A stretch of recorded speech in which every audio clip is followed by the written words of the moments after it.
Massive rains pounding Chongqing and much of Sichuan province over the past few days have led to record-setting floods and alerts and are generating the highest inflow into the vaunted Three Gorges Dam yet this year, surpassing the huge quantities of water seen in 4 previous floods over the past 3 months. In Sichuan and Chongqing, which sit on the upper reaches of the Yangtze River, days of torrential rain have caused numerous floods to break out. The Xinjiang Water Resources Commission (CWRC) of the Ministry of Water Resources at 2 p.m. on Wednesday announced that the 0.6 flood of this year had formed on the upper reaches of the river and would pass through the Three Gorges Dam with an astonishing inflow rate of 70,000 cubic meters per second, a record for this year. The Sichuan provincial government announced on Tuesday that it would send 4 more groups to disaster-stricken areas of Meishan, Yan, Chengdu, and Guangzhou to provide disaster relief, bringing the number of relief groups dispatched across the province to 6. That same day, the Sichuan provincial government dispatched groups to Mianyang and Dayang, 2 other cities where extensive flooding has been reported. The flooding situation in Sichuan and Chongqing can be measured by the water levels of the Yangtze River. The CWRC said that as of 2 p.m. on Wednesday afternoon, the Kuntan station at the center of Chongqing recorded a flow rate as high as 50,100 cubic meters per second. The CWRC predicted that by early Thursday morning, the water flowing through Kuntan will peak at 3 to 4 meters higher than the safe water level for dike integrity.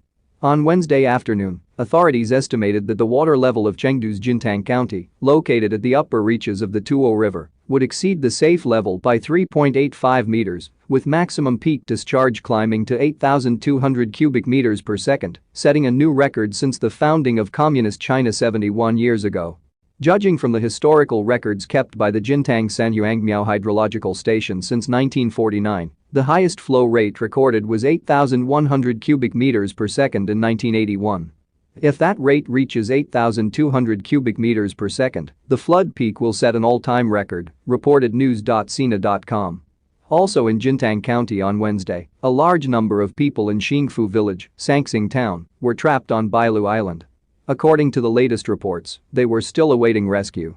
Meanwhile, in nearby Zizhong County, the Tuojiang River was also expected to face peak flooding at 4 p.m. on Wednesday, but before that, the flood had already overflowed the dike. More than half of the town of Gorges was flooded and faced with water and power outages. In response, local authorities have evacuated more than 3,000 people, half of the local population. At present, the road leading to Gorges has also been flooded, making the town an island. Another neighboring area, Weiyang County, reported that the heavy rain had affected at least 7 towns, 1,813 households, and more than 5,028 people. Direct economic losses to the country are estimated to be $29 billion. China's state-run mouthpiece Xinhua on Tuesday reported that Sichuan province that day had activated its highest-level flood control response. At 5 a.m. that morning, the province's flood control and drought relief headquarters raised its flood control response to level I, the highest in the 4-tier system, describing the situation as grim. The state-run outlet stated that the Yan section of the Yangtze River has been struck by the biggest flood seen in 100 years. Meanwhile, water levels in the Yangtze River basin and at the lower reaches of Dada River and Min River are all expected to exceed warning levels. Floods said to be beating historical records are anticipated at Sanyuangmiao Station along the Tuojiang River,